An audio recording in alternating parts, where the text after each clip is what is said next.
Welcome back to 100 Lies the God Culture teaches about the Philippines. Today's lie concerns the Butuan Ivory Seal. This artifact was found in 1970 and dates back to 1000 AD. Tim says the scholarly interpretation of the seal is wrong in that the writing on it is actually Hebrew. More than that, he claims the seal is concrete evidence the lost tribes of Israel arrived in the Philippines. Tim concludes his interpretation of the Butuan Ivory Seal saying, "These letters are about as clear as it gets. They are Hebrew.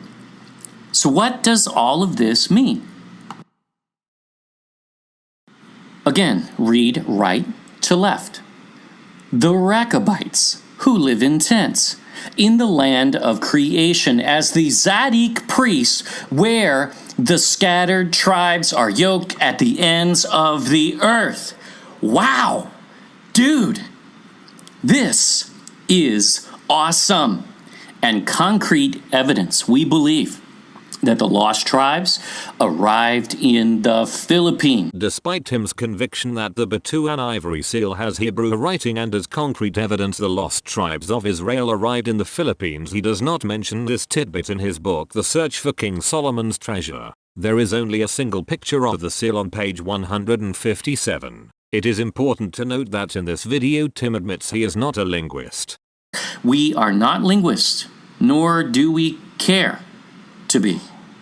But you will find no linguist is necessary in this case, because come along with us and we'll interpret this together. For someone who uses linguistics to prove that there are Hebrew place names in the Philippines, Tim is quite proud and satisfied to not actually be a linguist. In effect, Tim is admitting he has no idea what he is talking about. Why would there be Hebrew carved into an ivory seal in the Philippines dating back to 1000 AD? For Tim, it's because he believes that members of the lost tribes of Israel made their way to the Philippines. That is the fact he starts with, and then he interprets everything in light of that false paradigm. The fact is, this seal has already been examined and interpreted by actual linguists. Tim rejects their interpretations full stop.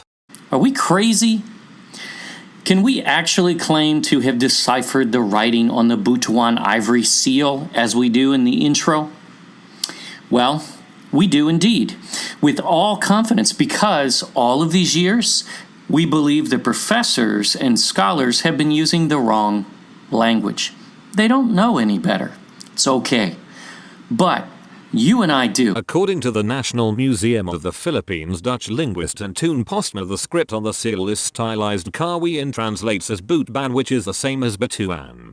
According to Dr. Antoon Postma, the inscription is an ancient Javanese or stylized Kawi script referring to Butban, a Dutch scholar in ancient Indonesian scripts. Johannes Gijsbertnus Kasparis decoded it as Butuan. These words refer to Butuan, the present name of the site where it was found. The ivory seal, as well as other archaeological materials recovered in Ambangan archaeological sites, are proof that Butuan was an important trading center whose official seal marked the source of commodities it produced and exported.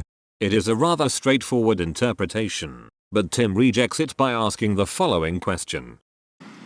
Notice the letter sounds are BT. Could be Butuan, maybe, perhaps, but why would it need to say Butuan anyway? That's a rush to judgment scholars are trying to stretch out of it unsuccessfully.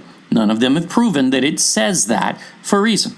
Well, why does the seal have to say the Rechabites who live in tents in the land of creation as the Zadok priests where the scattered tribes are yoked at the ends of the earth? What practical use is having that on the seal? The museum tells us the seal says Butuan because Butuan was an important trading center whose official seal marked the source of the commodities it produced and exported. Aside from translating the Butuan Ivory Seal, Antoon Postma also deciphered the Laguna copperplate inscription. It is interesting that Tim rejects Postma's interpretation of the Butuan Ivory Seal but accepts his interpretation of the Laguna copperplate. He even includes it in his book. And in what language is the Laguna copperplate inscription? Kawi, the very same script on the Butuan Ivory Seal. Why does Tim accept Postma's interpretation of the Laguna copperplate but reject his interpretation of the Butuan Ivory Seal even though they are written in the same language? Because he has not actually researched the subject. His claim that the Butuan Ivory Seal has Hebrew writing on it comes not from his own research and examination of the seal but from a book titled Philippines,